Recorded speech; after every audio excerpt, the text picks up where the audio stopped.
Við ætlum að tala efnahagsmál, Ala Jón, og við vorum að tala það hérna fyrir þættinum með Andrisi Magnússyni og svo með gestum mínum hérna áðan.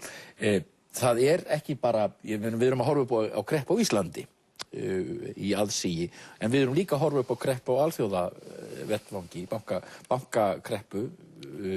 Hvað veldur? Voodoo.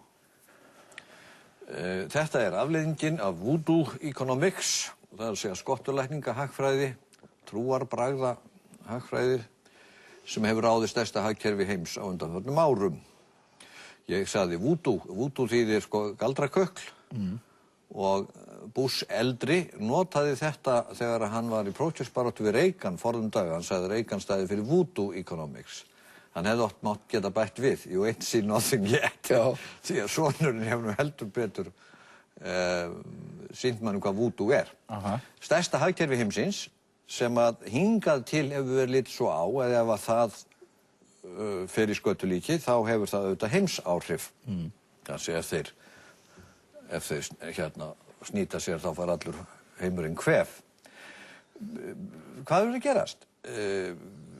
Bush hefur á 8 árum snúið við blómberanlegum jöfnuði ríkisfjármálum í Bandaríkjunum í botnlausan halla. Hann eini forseti í sögu Bandaríkjanna sem heyr styrjaldir með því að lækka skatta á hina ríku.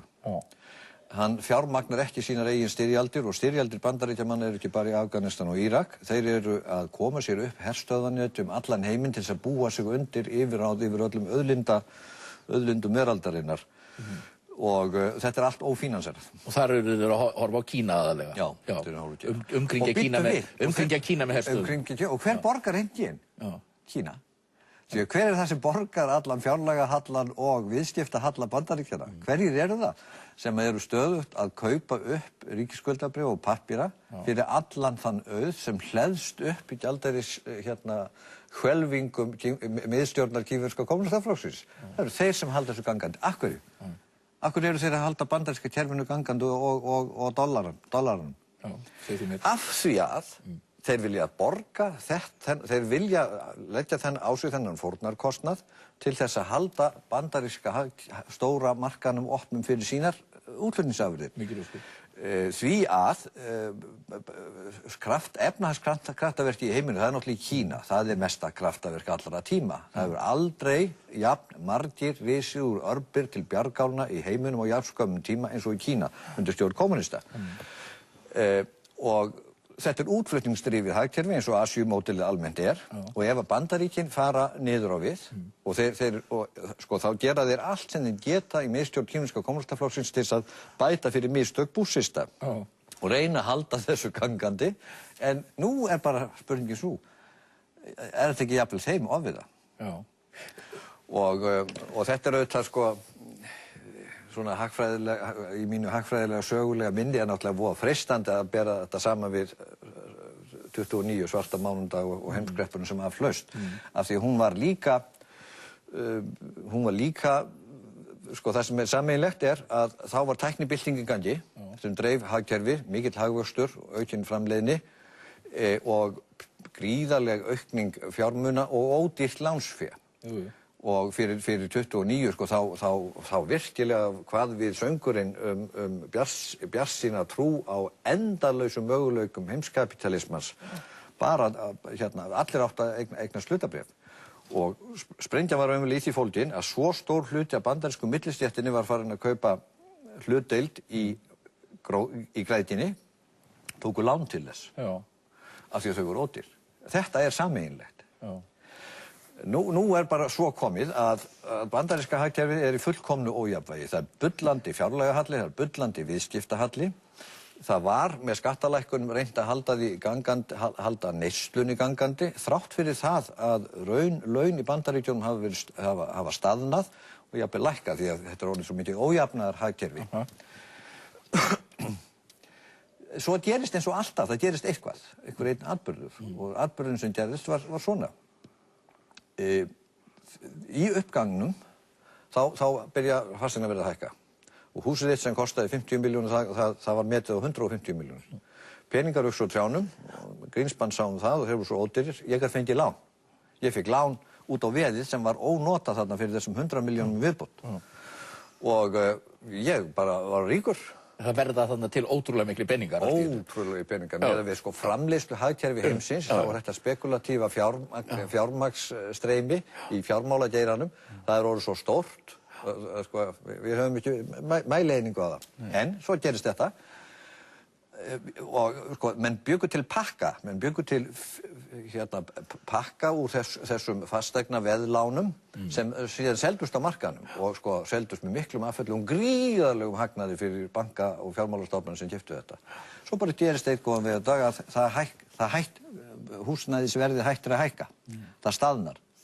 Og svo bara allt í einu kemur á daginn og það eru þó nokkrir aðilar sem ekki fyrir afborgunum. Og þá byrja grunnsemdirnar og það er sálfræðin sem er miklu þýðingarmeiri í svona situasjónum heldur en einhverjir hagfræðikenningar. Þá byrja krassið. Og þegar sko hvar ætlar að stöðva það fall? Og þetta hefur heimsáhrif. Þetta hafði til dæmis áhrif á Norðurlöndum.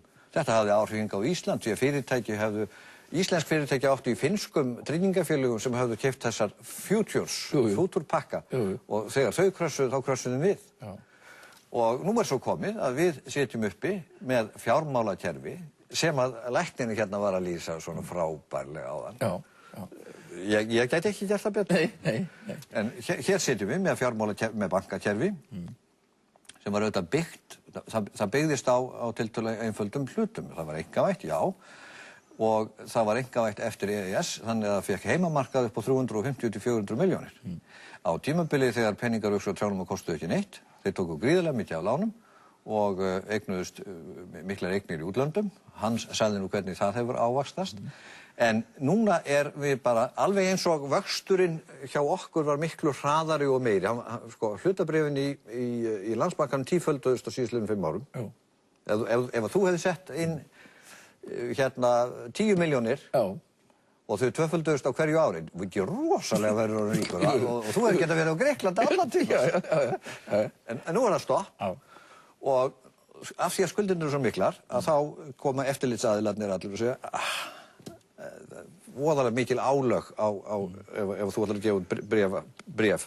Og það er orðið svo dýrt að við getum það ekki lengur.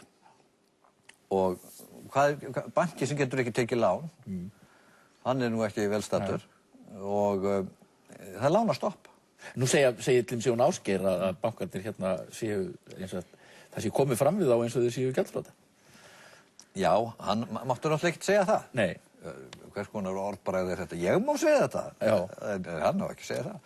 Það er komið fram við þá eins og þeir séu varasamir. Að þeir séu, sko, þeir eru auðvitað riski út af skuldum og það er bara mælikvarðan á það hvernig komið fram við þá auðvitað þetta skuldabréfa álag sem það er á marga banka í Evrópu orðið mjög hátt. Ég þekki þetta frá Spáni því að þar var húsnæðisböbbul sko, sem hlutfallslega kannski jafnvel ennþá alvarlegra heldur en í Bandaríkjunum af því að það hefur byggt svo mikið fyrir túristana. En all right, þannig að það með hæsta á íslensku bankana. Og hérna þeir svara, já, við eigum fyrir skuldum, þessar stóru gjalddagar þeirra. Við fyllum sluttekningur, sko, við sem erum að stríða við hérna litla gjalddaga, við horfum á þessa stóru gjalddaga og þeir segja stega fyrir því. En sko, kreppan sjálf, sko, þetta er ekki spurning bara einhver innanhúsmál einstakra banka. Hvar endar þessi kreppa? Hversu landregin verður hún? Blaðurstjóðurnar í Davos, þar koma auðgefingar heimsins og pólitísk þeirra hérna alltaf einu sinni í partí.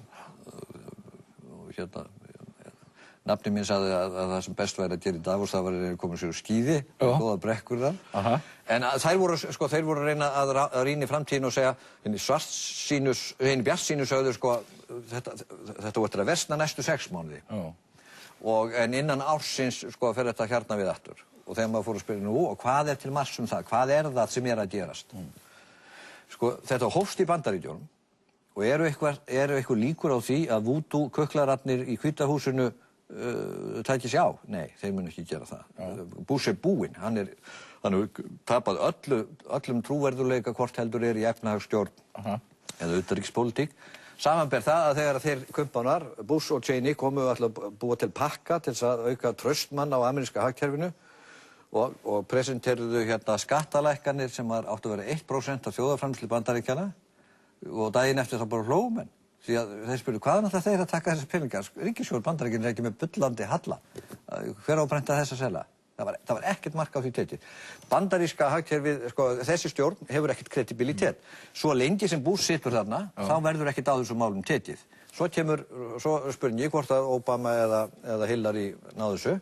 Og Guð minn almáttugur, hvers konar þrotabúi þau taka við. Næsti forseti Bandaríkjanna. Já, það er allt í kalda koli í hagstjórninni. Og þetta gert af ásettur ráði að neokonunum, sko, Cheney, hann hefur frasa sem svona Let us starve the bloody beast. Sveltum skrimslið, sveltum ríkið.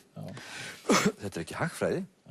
Þetta er svo pólitík að segja, þá verða þeir að byrja á skattahækkunum, það er óumflýjanlegt, og þá náum við aftur tökum á þeim.